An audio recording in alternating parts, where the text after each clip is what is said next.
Well, hello there, everybody.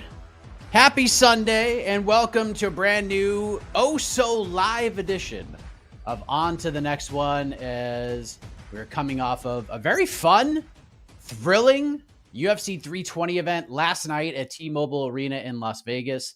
Lots to discuss in the aftermath, and the beauty of this show, lots to discuss from a matchmaking perspective, a lot of interesting things to discuss for the futures of several fighters on this card. I am Mike Heck, and joining me, as always, he is the co-host, the co-matchmaker, the Prince of Positivity, and gosh darn it, he is my best friend, probably a zombie-like guy on the Sunday morning following a long night, a long week. He is the one and only Alexander K. Lee. AK, how we doing? My best friend, did you almost just say Josh Garnett? I sure did. That sounds like a college football quarterback. Peyton Manning. He's the fifth-year quarterback for the University of Eastern Tennessee or something like that. Josh Garnett's getting some real buzz as a sixth round pick. He's got a great arm. He's got some control issues, but we think he could take a flyer on him down the road. Josh Garnett. I'm okay. I thought the card was pretty good. I think I'm pretty high off the card for the most part. I'm just thinking about the main card was strong. Right, it was a pretty good card. I don't know if our standards are getting lower, like in general for UFC cards, but I thought it was all right. I think if this is one of the, we always talk about the pay-per-view budget. Maybe you only buy 6 to 8 pay-per-views a year, which is still a lot, but let's say that is. I think if this was one of those, I think you were very happy. I think you went home happy. Great, very fun result in the main event. Fun results throughout the night. Results that have implications. You want to see you were there when you saw this fighter pull off this win. It's significant for a lot of fighters' careers. A lot of these fighters could be fighting for titles either next or you could see it realistically within the next year. So good stuff. Prelims, again, I thought there were some good storylines on there too. Not so good for some of the fighters, some of the losing fighters, but I think we're kind of going to get around to that as we talk about the matchmaking. But great showing from the UFC. Every time they get Alex Pereira out there, I'm telling you, it's just it's going to be a good time. And also a guy named Jiri Prochazka, also always bringing fun to literally every card he's on. I'm just going to tell you right now. I told AK before we went live, on these Sunday mornings after pay-per-views, we're usually working till 5, 6 in the morning at times, depending on what our role is. And if you have to wake up and you're the first person on shift, you only get 90 minutes of sleep. And then you got to wake up and get ready and try to get fired up to get through the shift. And for our case, we have to do this show. I told AK moving forward after every pay-per-view on that Sunday morning, if he's the 9 a.m. guy, you have to go back and watch Jiri Prochazka versus Khalil Rountree because it'll put you in so much better mood. I've watched that fight now 4 times. I watched it 3 times in a row this morning, and I could not be happier. It is just the best. It's such an adventure. It's wild. And we'll talk about Jiri Prochazka. We'll talk about other fighters as well. But let's start, AK, with the man you mentioned. Alex Pereira just said, you know what? I'm just going to beat the shit out of this man, and I'm not even going to break a sweat doing it. And that's exactly what he did. He basically threw some leg kicks. He was very tactical. And then the first real power punch he threw, Ankalaev was done. He was badly hurt. He was going backwards. Pereira dropped him, started dropping those hammers on him. Then the 12-6 elbows. And this fight was over in 80 seconds.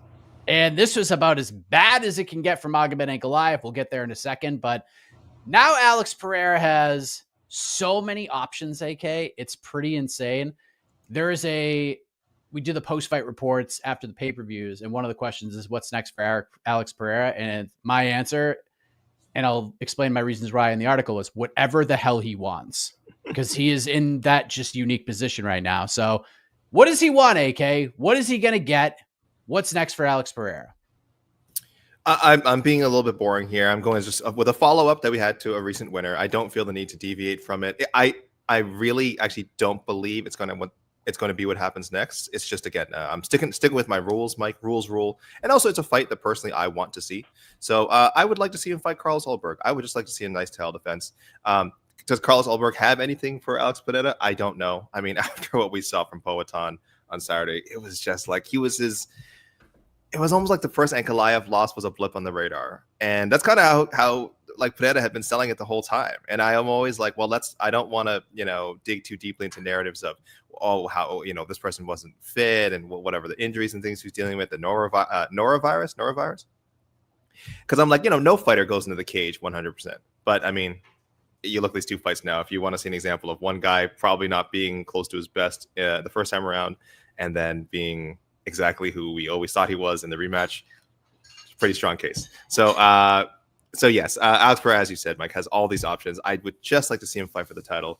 I know Oldberg at this point, after that performance, Ankalaev, the Pereira win, I should say, Oldberg's going to be like a plus 500 underdog or something like that, and that's okay. But hey, sometimes these guys surprise you. I still think feel like we're learning a lot about Carlos Oldberg, and I don't know, man. Maybe he has reached a level where he can really give Pereira a stiff test. Khalil Rountree he wasn't thought to be a big challenge for Alex Pereira. Well, by the mainstream, I think most of us in the media thought that it would be a very tricky matchup, and it was.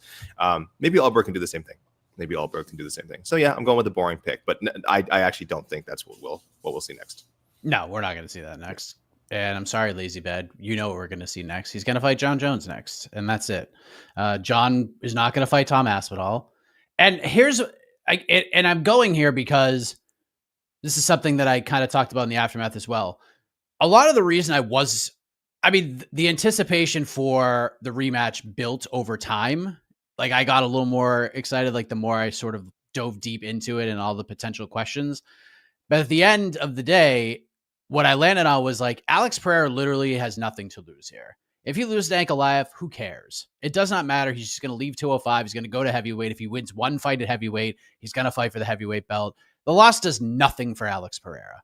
A win is cool, but even then, like, I'm just like, okay, great. He wins, and now he's just going to leave the division anyways. And now he's going to go conquer something else because I don't think he even cares to fight Carlos Oldberg. I really don't think he cares. He's like, cool, I got my win back, and now I'm going to go accomplish something else. He's 38. He probably has like 2 or 3 fights left in him. And I don't think he's going to waste where he's at right now, the star power that he has. No disrespect to Carlos Oldberg. It's kind of a waste of his time at 38 years of age. If he was like 36, if this is 2 years ago, sure, let's rifle off all the contenders. But he's got to be very picky and choosy with what is next for him. Make that money, son. And fighting John is money, even though I think he's going to lose and it's not going to be all that thrilling.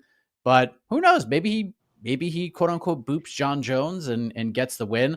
Will it happen at the White House? I don't know. I kind of think it will.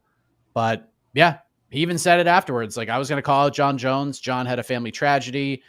So he was very respectful. I thought that was a very cool moment. John obviously reacted to what Alex did. This is the fight John has wanted the entire time because this is prize fighter John. He wants nothing to do with Tom Aspinall, everything to do with Alex Pereira because that's the bigger fight right now. I've always thought it was the bigger fights, the more casual appeal fight, and John will probably win. So yeah, I think this is what happens.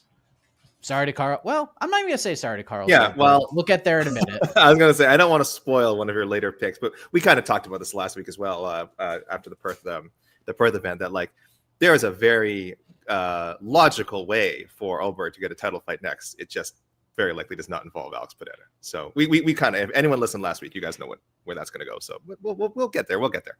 Yeah, Carlos Oldberg's, all of it changed throughout the week.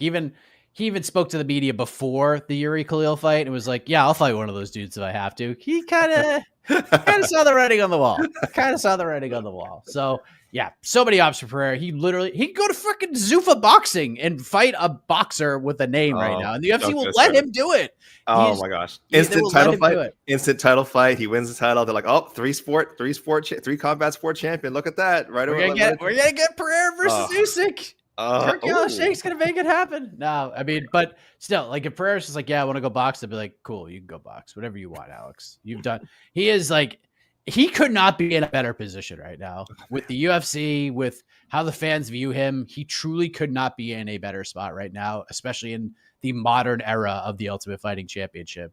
He's exactly where every fighter on the roster wants to be right now. So congratulations to Poatan. Electric moment, gives us something to talk about. And as I mentioned earlier, holy cow, dude. Magomed Ankalaev, this could not have gone worse for Magomed Ankalaev. Like, him losing is bad enough, but him putting himself in a position where there is zero chance he fights Alex Pereira ever again is just brutal. And it is no secret that Magomed Ankalaev was not rushed back into a title fight. I think he had to fight 2 or 3 more times after the Jan Blachowicz fight. I think he was sort of unfairly painted with the boring brush because I thought that fight was pretty fascinating.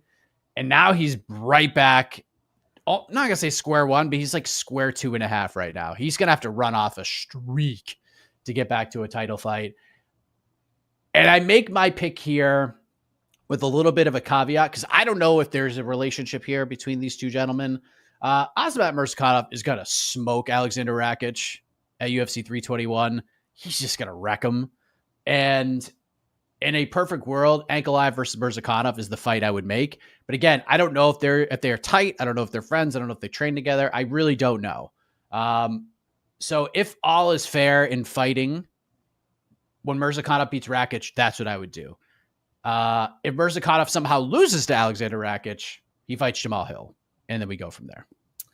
Okay, yeah, I don't know if we really want to call this a friends forever moment. I also pointed to the Rakic Murzakanov bout as sort of what to do with Ankalaev next. Yeah, I would lean towards it. Be like, if Murzakanov wins, it's a more interesting thing to do. I think Rakic can maybe get that fight. It's so weird. Rakic is has had such a weird past few years. Has not been successful. But there's been injuries in there, and him fighting Ankalaev would seem very strange.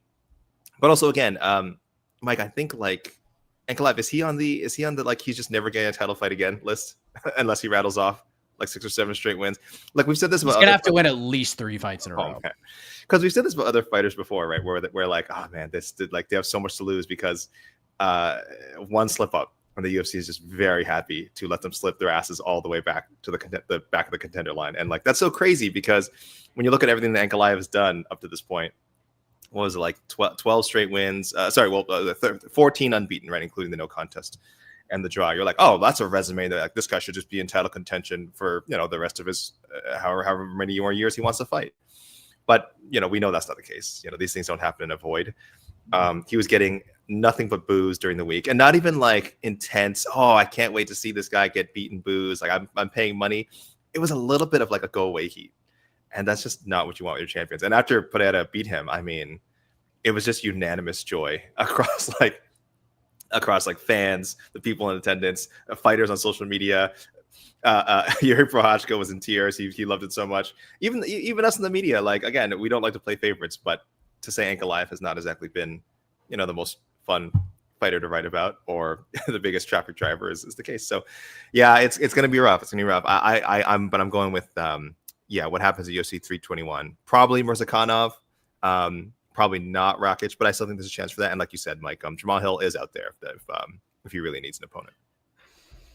Yeah, and I don't know like what Jamal Hill's doing right now. I know after the Khalil loss, he was like, I'm not fighting again until I'm 100% or as close to it as possible. He felt like he never really took the time off after the injury, and he fought Alex Pereira, and then he got iced by Yuri, and then just got kind of run over by Khalil. So yeah, we'll see what happens. I think he's kind of being 205 is so top heavy, man. Like it is just super top heavy. And Murzakanov just kind of seems like the only guy that they would maybe want to push. Like this, it's not like a star potential thing, but I think a lot of people recognize like this guy could be a real problem. And I just kind of think Ankalaev's just going to be in a position like where the UFC looks at it and says, man, I wish we had, I mean, who knows? Like Bogdan Guskov, if he wins another fight, like maybe they give him Ankalaev, like try to build this thing up a little bit. I don't know. Maybe they chuck Dominic Reyes at him and hope Dominic Reyes can set up the miracle comeback again. I don't know, but Ankalaev could not be in a worse position right now, and we'll see how he bounces out of it. A man that is in a great position right now is Merab Dvalishvili. He goes out there and just dominates Cory Sandhagen, and I have officially come to the conclusion that the only person that is going to defeat Merab Dvalishvili, the only person that is going to take the belt off of Merab Dvalishvili is Merab Dvalishvili himself. It is either going to be in retirement or he's just eventually going to get bored at 135 pounds. He is certainly not bored yet. Although if he wanted to say, I'm moving up to featherweight, I don't think a single person would question it or complain about it. Normally I would be like, come on. He's literally beat everybody. He has beat every single dude in this division outside of Mario Batista if he beats Umar Nurmagomedov at UFC 321. But even if Mario beats Umar, he ain't getting the next title shot. I would guess AK, but I don't know. Rules rule. Meritocracy be maybe praised here. What's next for Merab? I'm going with I'm sticking boring. I don't love the Petr Yan rematch. I don't love, but I think the narrative of him like defending the title in 4 years is a very cool thing. 4 years, 4 times in 1 year is a very cool thing. I believe he would be the only undisputed UFC champion to ever do that. I'm also a believer, rematches the second time around, are rarely like the first. Sometimes they are, but I would say just as often than not, you get a totally different story. I still think Merab would handle Yan fairly predictably at this stage of their career, but you don't know. 5 rounds is different from the 3 rounds they fought first time. Yan himself, I think, had a very nice cheeky tweet talking about like, "Hey, look what happened. Put it with Pereira and Ankalaev. Could be me and Merab." So I like that. I don't know if you have a more creative answer. Bantamweight is a great division, and I think if Merab is sticking to his plan and just staying around, he will eventually get like some really intriguing fresh challengers. It's just probably not within. Like I feel like there's an Umar rematch in there, unless depends how it goes with Mario Batista. But I'm going chalk here, Mike. I'm going chalk. I'm going with what Merab wants. Give the champ what he wants. He wants 4 title defenses in the year. Something the UFC can sell, I guess, for their December pay-per-view. And and then we move on. We look ahead to 2026. The band is like crocheting right now, and we're just gonna let him. No, because that's just gonna happen. Like Rob's a call for this one for a while. I don't think he's gonna get the 4th title defense this year. I think he's already locked up fighter of the year, unless somehow like Ilya comes back and like fights Arman Tsarukyan and knocks him out, which is obviously not gonna happen at this point since Arman is booked. So yeah, he's gotta fight Petr Yan. Someone mentioned like beating everybody, and they mentioned your fellow Canadian Ayman Sahabi. I'm not putting him in this conversation right now because yes, Sahabi is fighting Chito Vera, but Ayman Sahabi is like 3 wins away from even being in consideration for fighting for the belt. It depends what he does. He's got to string together like some KOs or finishes or something. Like that it's 3 like wins that he's the kind he's had so far. Like that dreadful Jose Aldo quote unquote win. Oh God, that was sickening. I had to think about it. But if he KO head kick KOs Chito Vera. Well, I mean if anyone KOs Chito Vera, I'm always amazed. If he head kick KOs Chito Vera, that'd be freaking crazy. And then gets another top 15 guy and gets KO or submission. Then that would accelerate the process. But I think you're right. I think you're being realistic on what you know of Ayman Zahabi and how his wins look. Yes, the conversion rate is 3 Zahabi victories would be what he needs to get a title shot. Yeah, he's just kind of far away. Like it's just what it is, man. And the Aldo fight was actually pretty fun. Like it was the most fun Ayman Sahabi fight in quite some time. But at the end result, Mike, I choose. Yeah, I know. Frustrating. Yeah, it just made you hurt. It just hurt your soul, being like, how could the UFC do this to Jose Aldo? How could they do this? And I don't even, if I recall, I don't even think I was that upset with the decision. But I was just like, I don't know. The whole thing just made me feel icky. I just felt so bad. I wanted Jose to win. It wasn't even like I would say firmly not a robbery, but I wanted Jose to win so badly. Oh. Yeah. And I know Ayman's on a nice run right now, but the problem is just no one cares.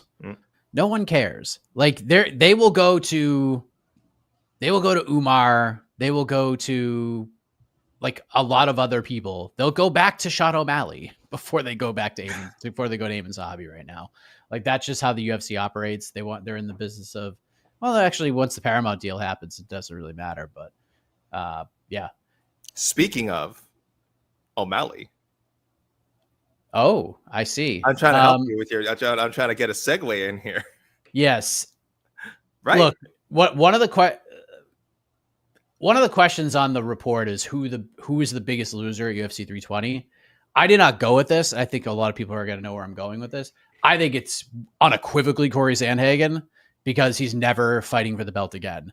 And this is, I kept saying this from Jump Street, and especially after it was a joy going back and really diving into this fight. Cause I'm like, man, I kind of feel like Cory Sandhagen has a chance here. And then I started just researching and diving in and watching like the past 10 to 12 fights of each guy. And I'm just like, you know what? Like, I really think Cory has a shot. I think he has a shot. Like stylistically, like if he's just aggressive, if he like moves forward and punches and kicks and it like throws volume, he's got a chance to win. And he did it in the first round. He looked sensational in the first round. I was like, this is the dude who I think is going to hang in there. May not win it, but he's going to give Merab his toughest fight. And then Merab just ethered him in round 2, and Cory never recovered. I actually gave Sandhagen round 4. I scored at 48-46 for Merab.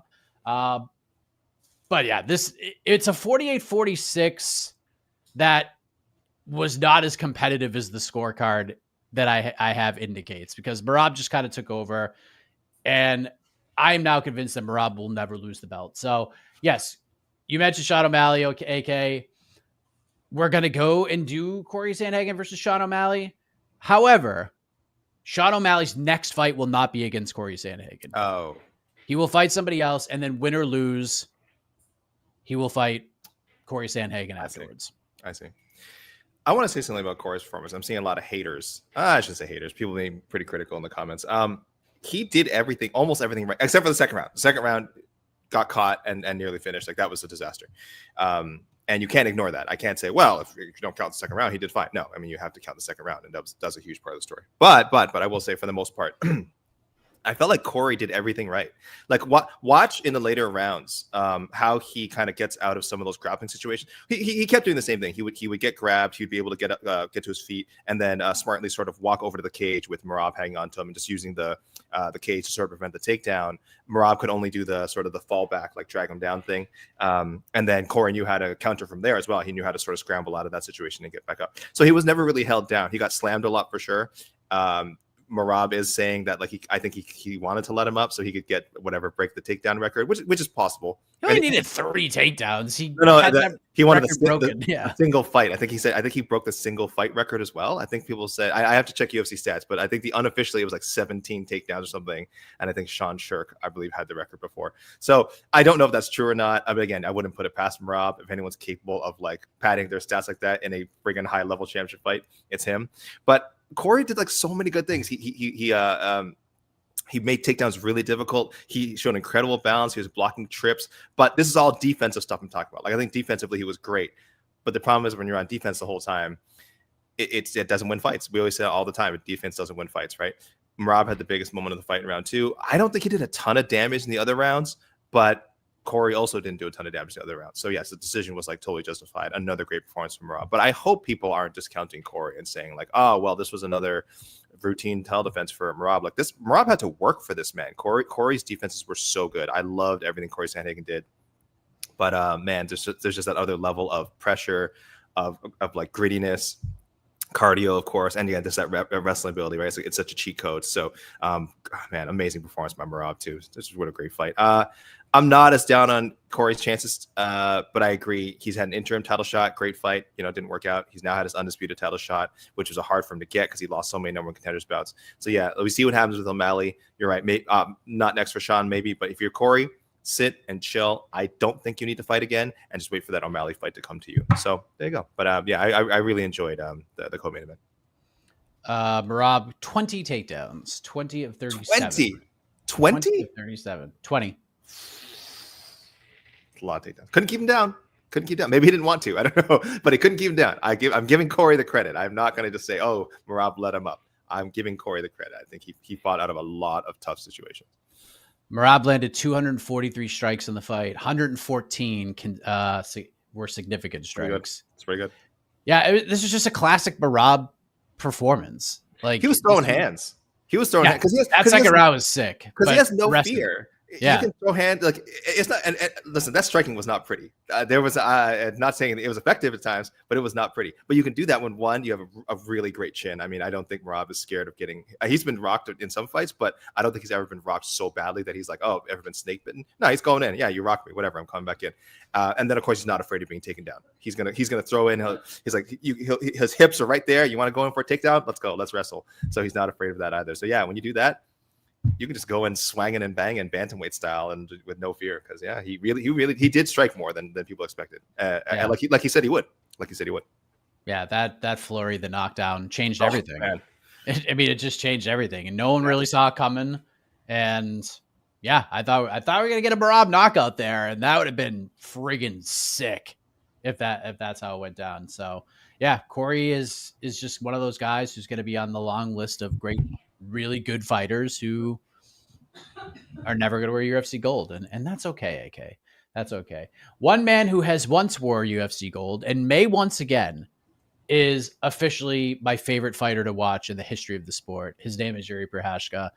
I don't think I look. And Justin Gaethje's great, and there's so many great fighters. I consistently never have more fun watching the sport than watching Jiri Prochazka fight. The smile never leaves my face. I laugh the entire time because it's just so goofy, and it was just an incredible ride for Jiri Prochazka. And then he just brutally colds Khalil Rountree. Like, that was a scary ass knockout. The overhead shot of Khalil with his back on the mat, with his face mangled, is just all time shot, man. That was just a bad knockout. You feel for a guy like Khalil after that. And you already set it up, AK, so I'm just going to go again. Jiri is about to fight for a UFC belt. He's going to fight Carlos Ulberg, probably for the vacant light heavyweight title, because I do think Alex is going to vacate and go fight John. And even with Alex being in this sort of unique position of he could do whatever the hell he wants, the one thing I don't think he can do is go fight John Jones, but still hold on to the light heavyweight belt. I think they're just going to be like, dude, just 205's trash. Like, let's just get out of here. If you beat John, then you can go fight for the heavyweight belt. So we'll still give you a chance. Jiri versus Ulberg for the vacant light heavyweight title. Yeah, no problem with that. A fight I'd love to see. Again, I just want to see Carlos fight next for gold. I just think that's the only thing that's fair if we have any semblance of meritocracy. And it is looking more and more like it will be for a vacant title, and it will be Jiri Prochazka. So no issue there. It's not the pick I went with. Like I said, I've kind of got I had to stick with some other plans that I already made. I went wild here. I went let's say crazy. I want to go with some of your Jiri praise first. That third round is like how we all think we would fight if we were fighters and we were down on the scorecards, because we're all at home always watching. We always go like, oh, this guy's clearly down 2-0. Why doesn't he go out there like a berserker and just start swinging? And like, that's so much easier said than done. Obviously, like if you're someone who knows you're losing a decision, I think most fighters, whether they're thinking about it or not, instinctively would rather lose on the cards than like rush in and get knocked out. I mean, don't get me wrong, there's a ton of psychopaths out there who are like, I'm going out my shield every time. But they're few. They're few. Sometimes you're just down, you're beat, and you're just trying to go the distance and just say you did. Say you went 3 hard rounds. But we all think that fighters should do that. And Jiri actually just did it. He did it. He does it completely. He started turning on in round 2 for sure. But in round 3, he was like, yeah, I'm just going. I'm going to go in there. I'm going to make this guy brawl with me. If he hits me, he hits me. Like, Khalil's a very dangerous counterpuncher. I think he caught Jiri with some shots, and Jiri just did not care and wore him out, man. He wore Khalil down. Like, he made Khalil throw bombs with him, and that helped wear him down. And it was just a matter of like, oh, war of attrition. Can you keep up with me?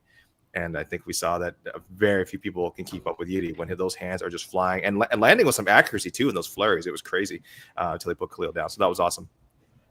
Mike, let's go crazy here. Let's keep Jiri busy because I do want him to get a teleshot. I just don't know when that's going to be. So let's keep him busy. I want him. I want him to fight Johnny Walker. What? What is wrong with you? Johnny Walker's coming off a big win. I want to see what happens. This is my again, this isn't my, keep in mind, this is a reality where I'm saying Alex Pereira stays around at 205, which is not going to happen. But let's say that happened and he fights Carlos Ulberg.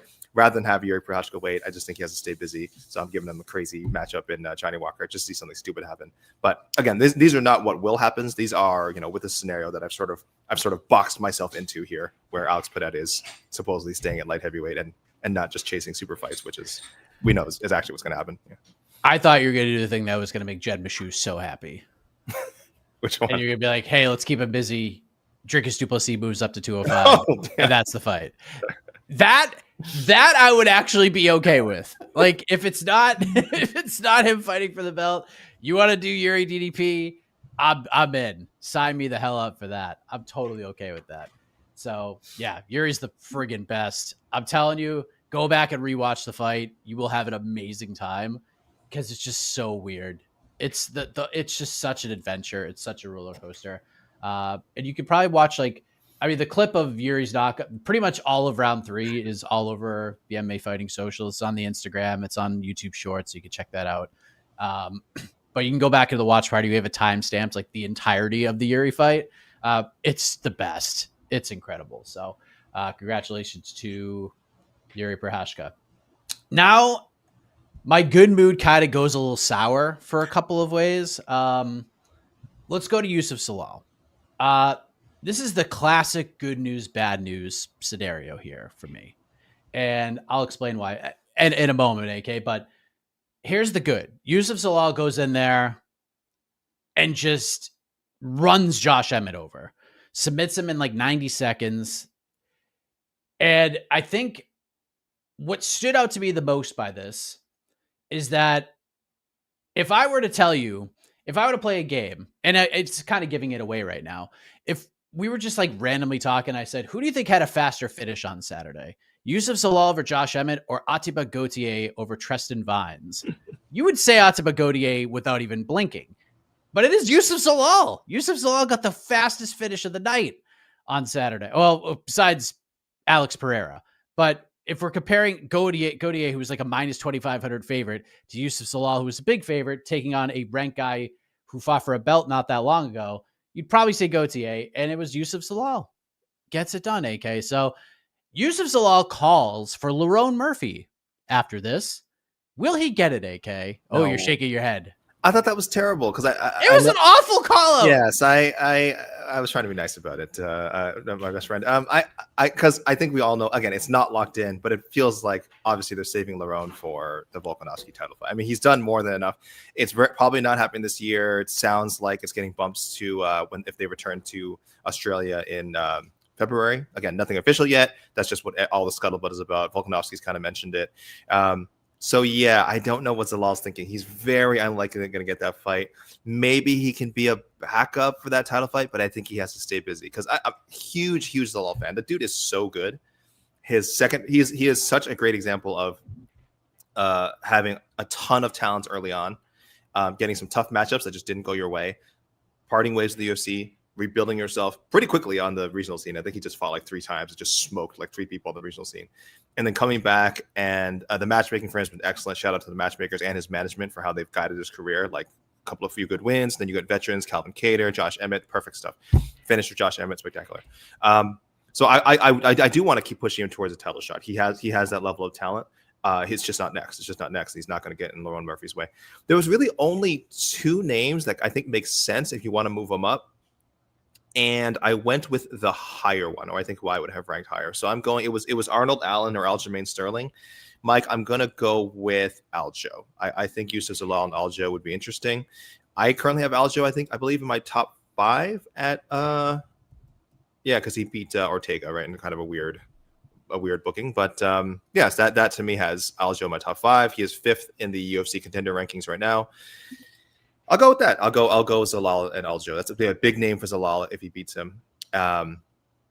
And hey, listen, we're looking to keep Aljo in the title picture too, right? He stops Youssef Zalal. You keep that Alexander Volkanovski and Aljamain Sterling quote unquote super fight alive still. So yeah, let's go with Zalal and Aljo. I see Joseph Boza being like, oh, he's won 8 in a row. But let's really break down this 8 in a row, shall we? Are you nitpicking, my best friend? No, I'm setting this up to put my pick into perspective. Okay. Edwin Chavez. Yes. At Sparta 93. I'm sure everybody watched that fight live. Of course. And then, of course, the highly anticipated fight with Jake Childers. Big one. At Sparta Combat League. Yeah. How you gonna do this next one, Mike? How you gonna do this? And then he did the 3 fights in one night thing, where he had a boxing match, a kickboxing match, and then an MMA fight against a guy, AK, who had never, ever had an MMA fight. What? He was 0-0, and Youssef Zalal arm triangle choked him in 3 minutes and 48 seconds. Shocking. So that's the first 3 wins. Okay? And then then he returns to the UFC. Billy Q, decent win. Yeah. Billy Q is 100% on the back 9. Jarno Aarons, Jack Shore, good win. Calvin Kattar, 4th of 5 straight losses. Perfect timing, by the way, to fight him. And then Josh Emmett, which is like a good win. Like, it's a good win, but it's not like, holy shit, we have to give this guy a title fight or a number 1 contender fight. The Lerone Murphy call-out made me so mad because there was only...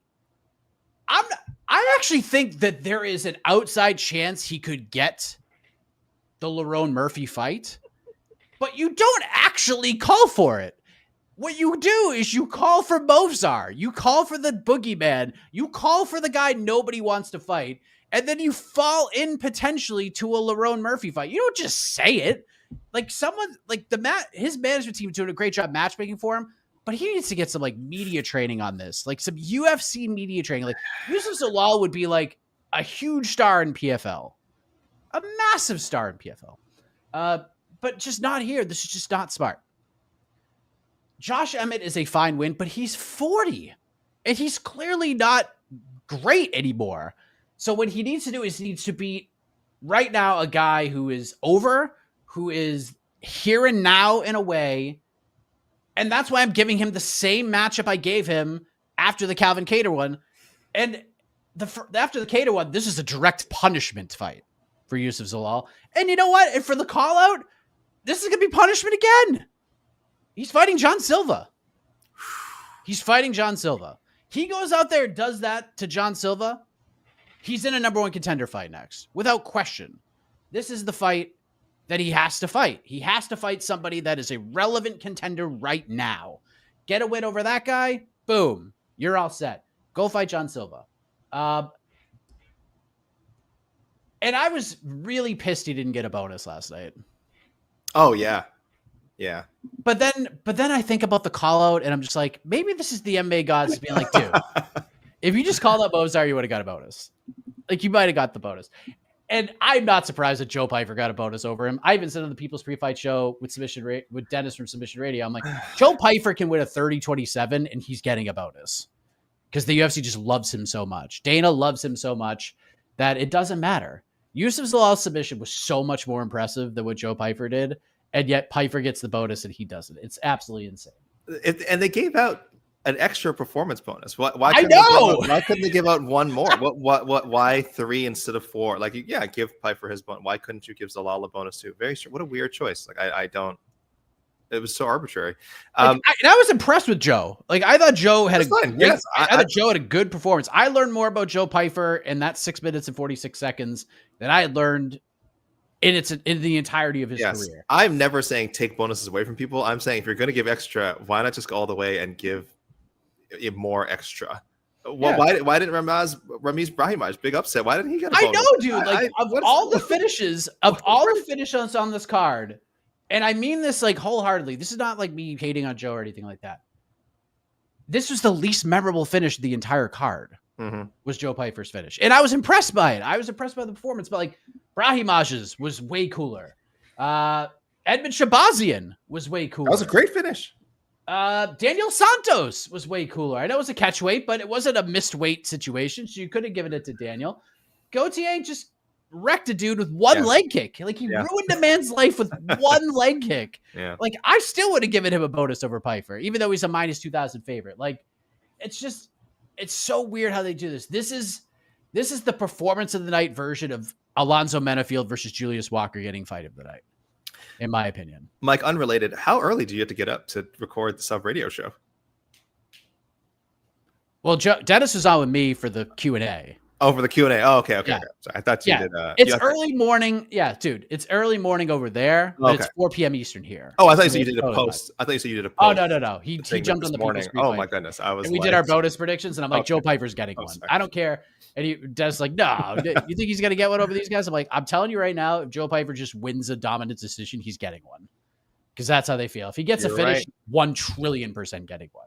Because he's Dana's guy. Beat Joe Pyfer. Contender series. Let's go. Yeah. I guess we got to talk more about Pipe Dog.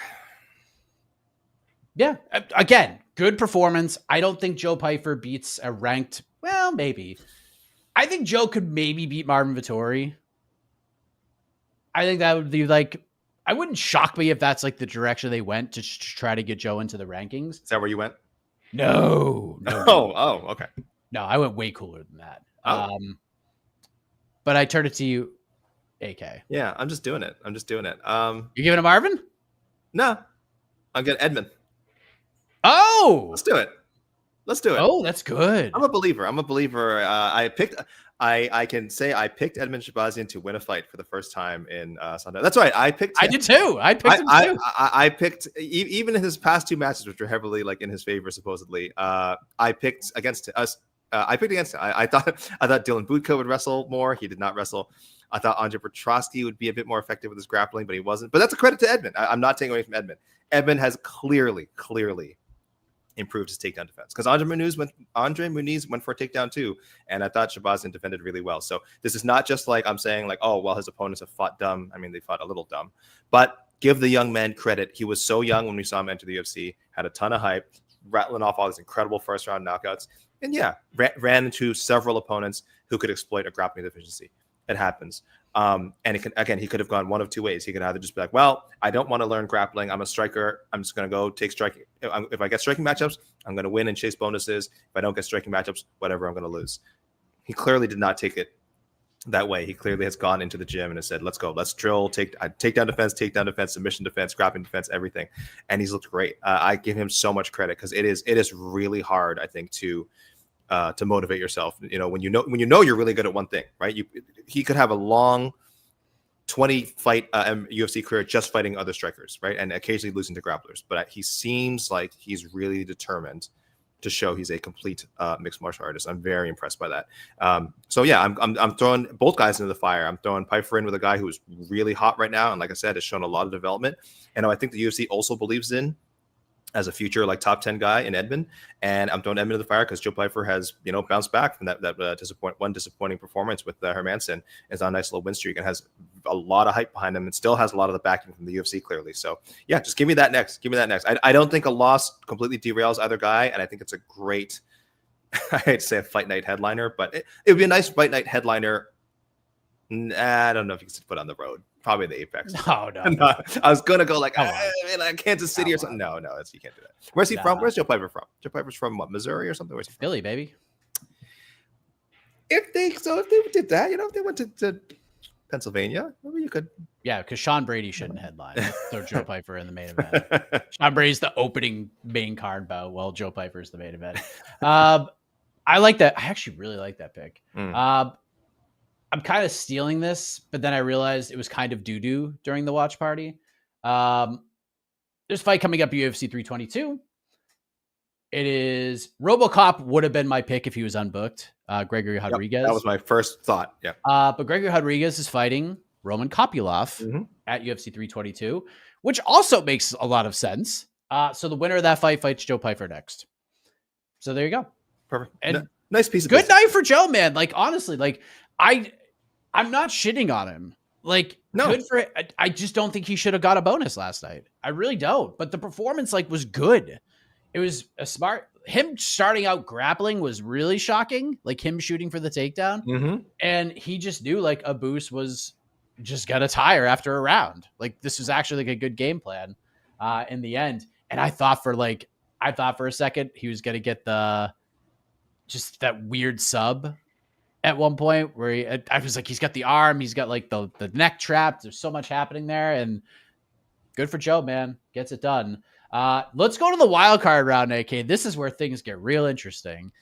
We will select one fighter we have not match made for, and we will match make for them right now. And AK, I assume because there was at least scheduled to be a women's bantamweight fight on the card. Yana Santos gets the win over Macy Chiasson. I'm sorry again, Joseph Bosa, but Yana Santos, is that who we went with? No, because technically, Mike, it ended up as a catch weight bout. So I will not feel obligated to do a matchup for the. So do we still say that Macy Chiasson is like on a 4-fight win streak at bantamweight? Technically, yes. If you're, I don't like to do that. I've seen people do their record keeping with a lot of these fights where sometimes it's like, I remember Volkanovski for the longest time. I was like, oh no, not Volkanovski. Some other fighter was on some long win streak, and it's like, and it's like, oh well, we didn't count this fight because their opponent missed weight, and I'm like, well, I mean, it still counts. And in this case, it was Macy who missed weight, which is even dumber. So I would not count it. But yes, if you're being really, really technical at bouts that are officially, contested on fight night at 135 pounds, yes, she has won 4 straight. Anyway, I don't think the UFC is going to look at it that way. Fans are certainly not going to look at it that way. So yeah, congrats to Yana, though. Yana is now she won 3 straight fights. Misha Tate and she's hot. She's hot in the bantamweight division right now.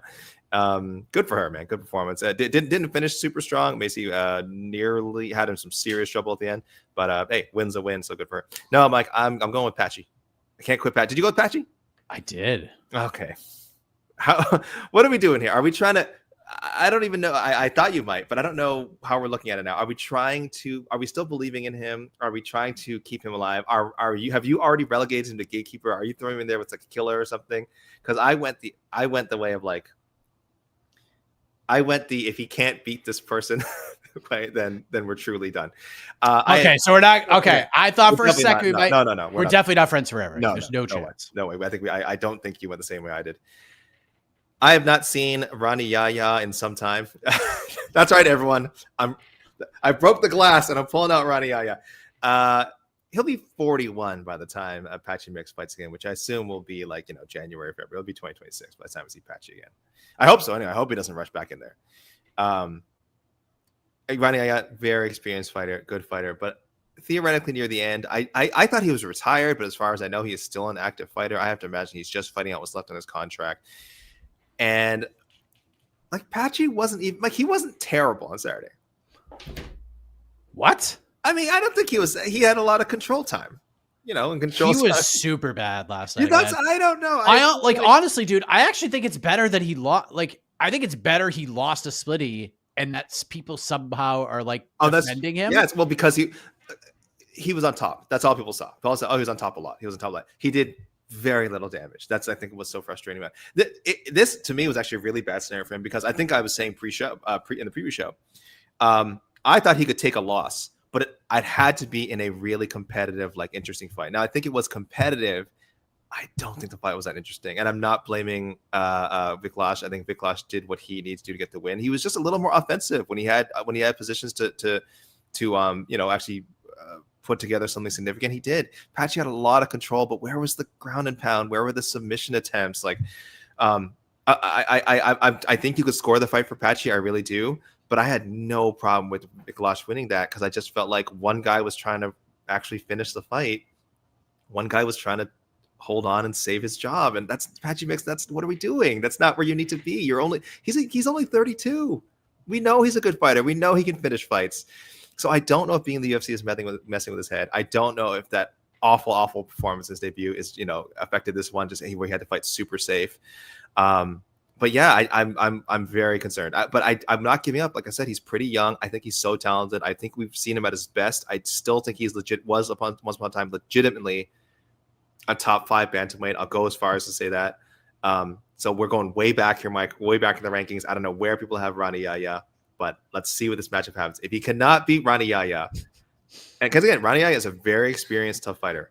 Okay, but he's up there in age. This is the kind of fight that a guy like Patchy should be winning at this stage of his career. If he cannot beat him, then that is it. That is the end of the Patchy and the UFC experiment. And I hate to say that because I'm a fan, but so far we've had 2 fights in the UFC. First one, absolutely dreadful. Second one, better, but no, not better. You thought this was worse than the Pitbull fight. Not Pitbull, sorry, Bautista. Yes, because Myra's at least like a top bantamweight. Jakub Wiklax, look, for newer fans who don't understand how the UFC operates, when they bring in a guy that everyone's like, yeah, you need to bring this guy in, and I could pretty much assure you that there was trepidation on the matchmaker side of things, and they're just like, all right, fine, we'll bring him in. And then he loses to a top bantamweight. Their line of thinking is, okay, how can we present a sink or swim fight against a guy that the hardcore fan base knows, but nobody else does? And that's what they did. And if you really broke down the matchup from an X's and O perspective, this was the Hadi Yaya fight. This was like a guy that Wiklax is fun to some degree, but like he's not a good striker. No. And Patchy Mix made Jakub Wiklax look like freaking Rob Font out there. Like that's what he made him look like. And then like he just wanted it more. Like the fact that Wicklax thumped up Patchy on the feet in the first round, like that was honestly the most surprising thing that happened in that fight. I was just like, wow, how is this even happening right now? Wicklax is probably the 47th best bantamweight in the world. Something in that neck of the woods. I haven't actually like filled that part out yet. So I thought this is a really bad performance and a really good stylistic matchup for him. There's a reason why Patchy was almost a -400 favorite. I know, but there were at least positive outcomes to some of the things Mix did in this fight. Like I said, he got takedowns, he got top position. He didn't do much with it, but he did. He got takedowns and got top position. The Batista fight, he did nothing. He did literally nothing for 15 minutes. There was not one moment in that fight where he did anything good. And I think that the Batista fight, even given the difference in level of competition, I still think that was way worse. That was also the expectations were higher, right? The expectations I think were even higher for the Batista fight. This time we had lowered our expectations significantly, and it was still slightly below those, which is bad. But I'll say that the debut was worse still. You only get one chance to make a first impression, Mike, and that's going to linger forever. That's going to linger for a long time. So here's the thing, AK. You mentioned if he loses to Ronnie Aya, the UFC experiment is over. The UFC experiment is already over. Oh, okay. It's done. It's done. And what I mean by that is they're not going to cut him. They're not going to just release him from his contract. He's probably got 2 fights left. But they're going to use Patchy Mix's whatever is left of the Patchy Mix name to get other talent over. So here's how the Patchy Mix run is going to go. Fight 3 for Patchy Mix, he's fighting Malcolm Wellmaker. They're going to feed him Malcolm Wellmaker. And Malcolm Wellmaker is probably going to win that fight. And then Patchy is going to fight whoever the Joe Pyfer bantamweight is coming off this season of Contender Series. That is who Patchy Mix's 4th UFC fight will be against. And then he will be done. And then he will go off and fight elsewhere. He will not be re-signed. He will go through this contract and they will milk whatever value is left out of him. And I feel, even though I'm somewhat vindicated by what we've seen here, and I've always been on the, guys, Patchy's not the best bantamweight in the world. Can we stop this? I still feel horrible for him. Like, what a shitty place to be. He finally gets in there. He's trying to get over. He's trying to become a star. He talks so much shit about Mario Batista and then loses. And then what irked me the most, Patchy just like, it was funny because like the first statement Patchy made was like, yeah, man, not my night. Congratulations to Mario Batista. And then like 8 hours later is like, yeah, man, took the fight on short notice. I dared to be great. And you know how much I hate that. See you at the top. See you at the top. And look, he lost to Jakub Wicklax. And I actually wrote an article that is scheduled for 5 p.m. Eastern. And there's a reason why we haven't released this, okay? Patchy Mix goes on his personal Facebook page and he's walking out of the arena, walking home after the fight. He looks mangled up from the beating he took in this fight. And he's just like, yeah, man, it's kind of hitting me on the way back. I can't be happy winning a split decision, but then be upset when I lose the split decision. Time to go back to the drawing board. Shout out to Wicklax and his team. I got to get better. Great statement. Makes sense. I can assure you, I've already looked at Patchy Mix's Instagram stories. He has a great graphic on his Instagram stories from MMAfighting.com made by the great Jose Youngs of DC saying Patchy won the fight and others saying he won the fight. I have a feeling that there will be a new statement incoming that will be a little more salty than the reflective one that we saw on his Facebook page. That is why we're waiting to publish that, because I have a feeling he's got more to say here. But at the end of the day, I do feel bad for him. Like I do feel bad. And God, man, he should have stayed in freaking PFL. He wasn't fighting. How can you say such a thing? How can you say such a thing? He's making more money at PFL, I'm sure. Ryzen is really like his probably a sweet spot. Yeah, look, Patchy might fight for Octagon or some organization like that, but everyone wants to fight at home, right? He's getting, did him and Tatiana Suarez get married, or they're just engaged? Like they're about to get married. I don't think he wants to spend the first few years of his marriage, jetting back and forth between here and Japan. I saw the Smashing Machine, Mike. I saw how stressful that is on a relationship. All right, That's your little plug, guys. Just Matching Machine in theaters now. Yeah. Help it out. Apparently, it got trounced by Taylor Swift at the box office. Goodness me. Yeah. Tough spot, man. This is tough. Jed said Patchy mixes Will Brooks, and Yeah. I kind of feel like it's a perfect comparison. And it's crazy because people forget, like, Will Brooks beat Michael Chandler twice in Bellator when that really meant something. Like, Will Brooks was legitimately viewed as like a top 6, top 7 lightweight at the time. I'm pretty sure. And it was I don't know same how Michael thing. Chandler was, but yeah. It was like, hey, please release me. I want to go to the UFC. And they're like, bet, you go to the UFC. And then it did not go well for him. He got a couple of wins, but just never made an impact in the UFC. He got one, right? Just one win. Russ, right? did he fight Russ? No, not Ross Pearson. Who am I thinking of? Who did he beat? I'm looking this up. Let's go down, guys. Let's go on a trip down memory lane together with the great Will Brooks. Who the hell did he? Yeah, Ross Pearson. Well, that was it. Yeah, that was his debut. Oh, that was it. That was it. Then he got stopped by Alex, then got stopped by Charles, and then got stopped by Nick Lentz, and he was out. That was it, man. Yeah, but that is a very, I would say, is very, very similar. Yeah, for sure. Crazy. Okay, let's turn it over to the peeps. We do have we have one super chat. 1 minute guitar lessons. Gifted 1 membership, so very, very cool. Let's go to El Gato de Santiago. Hey guys, how do you handle your friendship? Platonic bro hugs and high fives. Have a great Domingo. I mean, Mike and I have never met in person. Never. No, that's the real tragedy. I would give him the biggest bro hug in the world. I will when I see him, and if I would, every time I saw Mike, I would see it. If I was like his neighbor, I love Mike Heck, but we have yet to meet in person. We will someday. I don't know when. Maybe 30 years in the future when we're both retired. I don't know, but we will meet up sometime. Yeah. All right, fire in your matchmaking takes. We'll go for like another 10 minutes or so. Let's go. Joseph. Go. Alex versus Carlos. Merab versus John 2. Yuri versus Ankh. Zalal versus Sterling. Gauthier versus Pyfer. They will.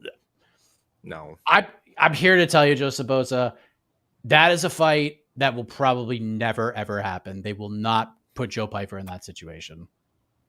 Mike, we're all high on Gauthier, obviously, but he's being built the right way. He is being given squash matches. He's on WWF Superstars every Saturday, just squashing dudes. Which is what he should be. He's press slamming guys over his head. He's hitting this sick back body drops, he's doing great. He's power bombing people, so he's great. That's what we want. Who is the? I'm trying to look. I mean, I have to throw some names out here. Who is like the highest ranked guy you could reasonably give a Atiba Gauthier right now? I'll throw some names out. Would you give him Armin Petrosyan? That's too high. That you would. Okay, so that's in for me, that's in the 40 to 50 range. Okay, what about I'm just going random names here. That's a good one. Petrosky? Yes. Really? Okay, so now we're he would nuke Petrosky. Really? Okay, we're in the 30-40 range now. I feel like that's as high as I'm willing to go. I mean, would you go to? I think that's as high as I'm willing to go, Mike. I don't know. Yeah, Petrosky might be, and I probably have Petrosky higher than others. Maybe that's the keep issue. going. I don't know, man. This is good. Getting good fighters. If you like Michael Oleksiejczuk, no. One more win, yes. Okay, that's 30. I have Oleksiejczuk at 30, so that's my okay. So I think we agree. That's like our barrier right now. You would not put him against anyone higher than the higher 35 range, maybe. Someone mentioned it earlier. I don't hate Andre Muniz. Oh man, you think Muniz is just done? Oh God, yeah, he's. He was going to beat Izzy. He was remember when he was going to beat Izzy.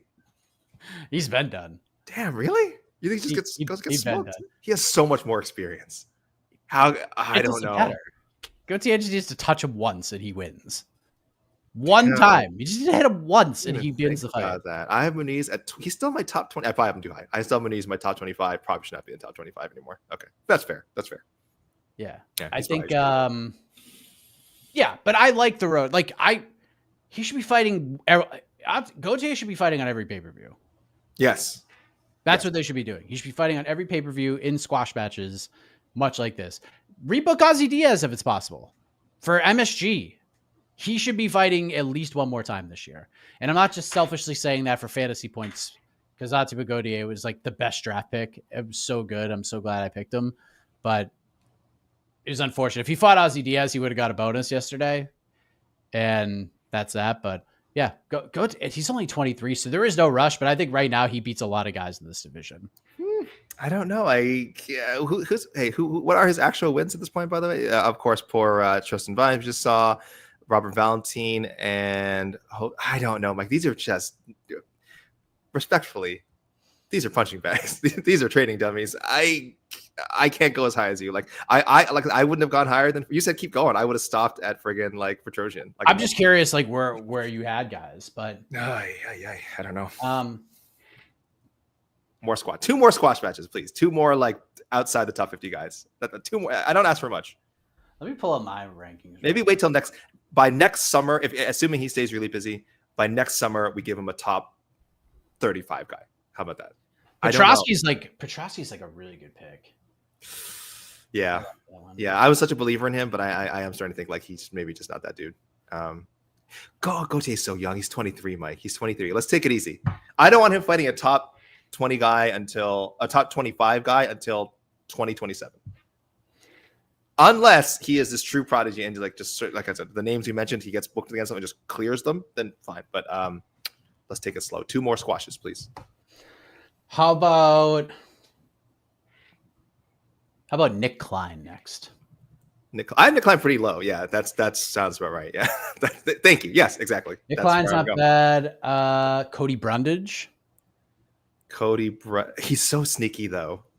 Right, Cody's weird. Cody gives people like fits sometimes. I don't know if I like that. I think that's like I would take like a plus 900. I'd throw like a couple of bucks at a plus 900 Cody bet. Cedric Dumas. Oh wow. Yeah. I do not have Cedric ranked particularly highly. So yeah. I kind of like the Petrosky one. Let's take it easy. Really good. That would be I'm okay with that. I'm okay with it. Yeah. He's fun. 23. Great future.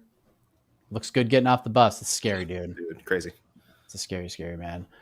Gerard, Alex Carlos, Ank Yuri, Merab Yan 2, Cory Sandhagen, Rountree Walker 2, Zalal Aljo, Pyfer Cannonier. God, they might, dude. Cannonier might just go out and there and beat Joe Pyfer. So I don't know if they do that. It's a sneaky. I think they'll be a little more strategic with that. Atiba Dusko Todorovic, not bad. Santos Choi, Jakob Said. Oh, I like that. I like Jakob Said. I actually think that's the right level. Yeah, I do want to see how good Jakob really is. Edmund versus Alexeychuk, Puna Ponzi, Farid versus Munoz. I kind of like the David Martinez call up by him. That was a great call up. I actually thought that was perfect. That's one of the things we're talking about where like maybe he doesn't get David Martinez, but he'll get someone in the David Martinez range, and that's where he should be. He'll get Rob Font. He's going to go fight Rob Font. Right, perfect, right? These Bash, I almost made Farid my wild card because I think like, and I said it before with him and his brother. I know Javid's taken a loss, but I think they're both insanely skilled. Like, I think I'm a little bit behind now, but I believe I said like in 2025, at least one of them was going to be ranked. And I don't think Farid will be, unless he fights again before the end of the year. But he's close. He's at least in the top 20, I think, with that win. He's just so. I know people want finishes. Like, when you're not getting finishes, it just doesn't break through to like the next level of notoriety. But man, he's so solid. God, you're talking about a guy. I don't know if he has a specialty. And again, I think that's holding him back too. But you're talking about someone who's like B+ to A- in every MMA related skill across the board. Man, Farid is so solid. So like, I think he's got to keep going. I am very curious to see who they match him up with next. Because I'm telling you, he's the kind of guy who's going to go like 7-0, 8-0 out of nowhere. And people are like, whoa, this guy's like been just been racking up wins and getting a top 5 opponent sometime end of next year, maybe end of next year. Yeah, I mean, I think my biggest takeaway was like he's very good and very skilled. He's probably not going to fight for a belt. I don't know if he just like, I don't know if he has that. Like, I need to see him in there with like a wild man who's going to like try to hammer him. Because Gutierrez, like when he tried to hammer him, did pretty good. Like it was pretty good third round that he had. And you saw Basharat slow down a little bit. And Chris Gutierrez is like the quintessential slow starter, but then can kind of get going. I think I thought one of the safest bets on the entire card was a point spread bet on Chris Gutierrez because there's no way he was going to 30-27 Chris Gutierrez. There's just no world where that was happening. So I think he's gonna be like a solid top 10 dude, but I don't think he's a guy that's gonna like fight for a world title or anything, and that's fine. Like he's gotta be a tough out for a lot of guys. I think he could. It's not Really? Freed. You know Freed, right? Yeah. I think he could fight for world title. But again, the problem is he doesn't have that signature moment. And yet, I'm trying to think of like, what's my favorite Freed Basharat highlight? Struggling a little bit. Nothing's really jumping to my mind. So, and that's an issue. That's an issue when you're trying to sell someone as a title contender. So again, he has to kind of take. It's weird to say the Ankalaev road because Ankalaev actually had like a lot of knockouts on his way to the like up the ranks. But yes, he's gonna have to rack up 8, 9, 10 straight victories. Arnold Allen also had the same problem. Maybe Arnold Allen's a better comparison. Where like Arnold Allen, great fighter, just not a lot of finishes, and that matters unfortunately when you're trying to market a champion. If Ricky Simone beats Ione Barcelos, you got to do it. That's good. That's really good. Yeah. Try to get revenge for your brother. Like that's just the best. After Ricky like colded him. Yeah. So yeah, that's 100% Love it. fight. Love it. Does UFC hate Magomed Ankalaev more than any other champion after he won the belt? UFC posted the video of Paul subbing him, and now right after the pay-per-view, they posted the loss to Alex. I don't know if they hate him. They have not been. They have had zero interest in helping. This is what we talk about when we say like the UFC can't build stars. And also, it's not just the UFC's fault. Listen, Magomed Ankalaev is not an electrifying personality. I'm sorry. It's weird because he's obviously Ali, one of Ali's guys. Ali has a great relationship with the UFC, so you think they'd be able to work out some better promotional strategy. But frankly, I don't think Ali's that great at building up his clients either. I think he has great fighters on his roster, and every now and then someone breaks through and becomes a star. So I think that's kind of the weird situation Ankalaev is in. Is like he's hard to promote, and he did not do himself any favors. So I don't know if they hate him. It's just they just kind of frankly treated him like any other fighter, which sucks because he was for a period their light heavyweight champion. So it's kind of a bummer. I can assure you, victory cigars are smoked by Dana, the matchmakers, and Hunter Campbell. He's gained. It's weird. It's so weird because like, so when was the first fight? April. March. He gained like no cachet or fame over this stretch. Like his profile was not elevated in the slightest. It's not like, well, he'll always say he was a guy who beat Alex Pineda and he'll have that. No, somehow like no one cares. No, it became. Oh, this is why we tried to avoid this fight. and then losing the way he did, like people are just gonna pretend that was their only fight. Like it's that first fight is gonna get memory hold. Like people are gonna be like, they fought before. Like he beat Alex. Like this will be 5 years from now. Like wow, really? He beat him? And he really did. Like he legitimately beat Alex that night. I know Alex was his best. I don't care. That was a legitimate win. But we sort of all kind of agreed. Like let's just not talk about that again. Let's moving on. How great was that? How great was that Poatan KO? Yeah, tough scenes. That was it. That's it. I mean, I kept telling everybody, I'm like, you want to know how Dana really felt about Magomed Ankalaev winning the light heavyweight title? Like, he'll go back to the post-fight press conference and be like, yeah, good performance. It was great. But there's a Getty image of Dana White holding the belt in the middle of the octagon, about to wrap it around Magomed Ankalaev's waist. And there's just this look of, all right, I guess we're putting the belt on him right now. Like, it is captured so perfectly of like what Dana was really feeling in that moment. Like, fuck, this is what's happening right now. And again, this is all Dana's fault, by the way. I just want to make that perfectly clear. This is 100% Dana White's fault that the vast majority of the MMA faithful feel about Magomed Ankalaev the way they feel about Magomed Ankalaev. Because Dana White went to the post-fight press conference after UFC 282 and said that fight was the most boring piece of shit fight I've ever seen. And it wasn't. Like, it was not. It was not. Ankalaev was on one leg for 3 rounds. He buried him, killed him. Absolutely smoked him. Yeah. It was brutal. And he's not boring. Like, go watch his knockouts. Dude is not boring at all. Like, the Pereira win was not like the most thrilling fight of all time, but like the Yan fight was like, Yan just chewed that leg up. He's like hobbling along at the end of the day. So yeah, it's just wild. And sometimes that's what happens. Like, look at what Movsar Evloev is doing right now. Dana buried him. Now he's not fighting for a belt. Like, It's crazy how the power this man has over in the sport. But yeah, you best believe shots were flying last night. Dana chugged like 18 first form energy drinks. Like, it was a great night in Las Vegas for the UFC brass. No doubt about it. We'll take a couple more. Zach, Zalal versus Diego Lopez. Not too crazy now. I want to see insanely crazy.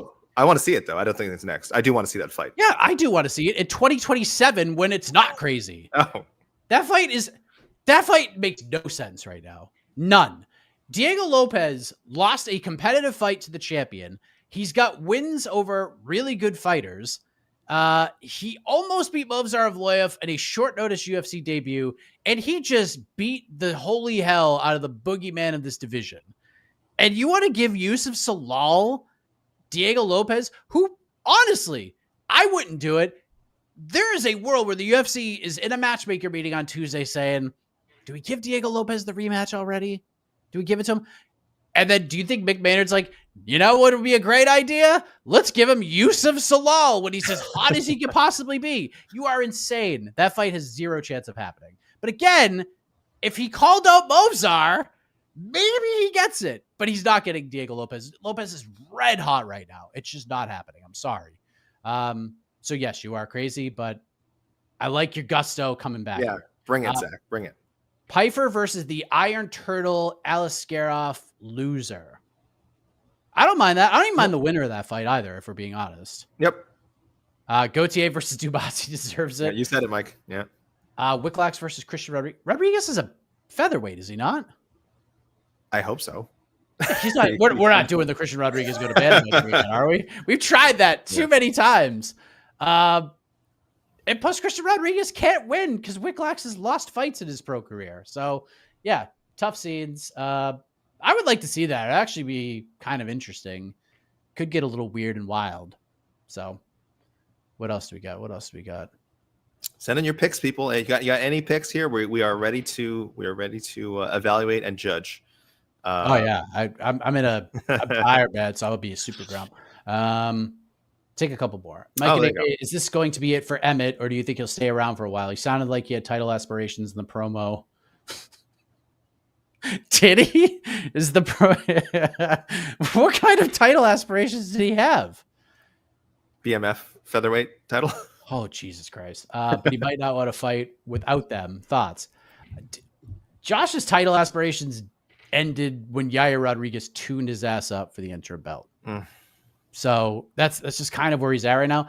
And look, Josh has had a damn good career, honestly. If like you look at when he got into the UFC, took him a long time to get there. I remember Uriah Faber doing old interviews with Uriah Faber, and almost in every single one of those interviews, like, yeah, the UFC needs to sign Josh Emmett. And he finally got in, almost lost a finger in his UFC debut, like just crazy shit. And now 40 years old, like best shape of his life. He's just 40 in a division where it is almost impossible to do well when you're over the age of 35. It's just one of those things, unless you're a freak like Alexander Volkanovski, who can somehow still compete at the top level. I don't know where he goes, honestly. Someone suggested, like, let's do Kattar, but we just saw that. And I thought Calvin beat him. And in fact, in a weird way, Josh Emmett like ended Calvin Kattar's career because, and it wasn't even Josh's fault. I think it was the judges in Austin, Texas that night who kind of hosed Calvin Kattar that night. And Calvin, I don't think has ever recovered from that. From a mental perspective, he just hasn't. And sure, we could run that one back, but honestly, if Josh is going to stay around, AK, and I wouldn't book this fight because I think you and I nailed it. We were simpatico after UFC Paris. Do you feed Josh Emmett to Aaron Pico? Like, that's kind of like the only thing that you do here. But look, man, Josh can still crack. He could knock Aaron out. Do you even risk that? I don't know. So, yeah, Josh is in a wicked weird spot right now.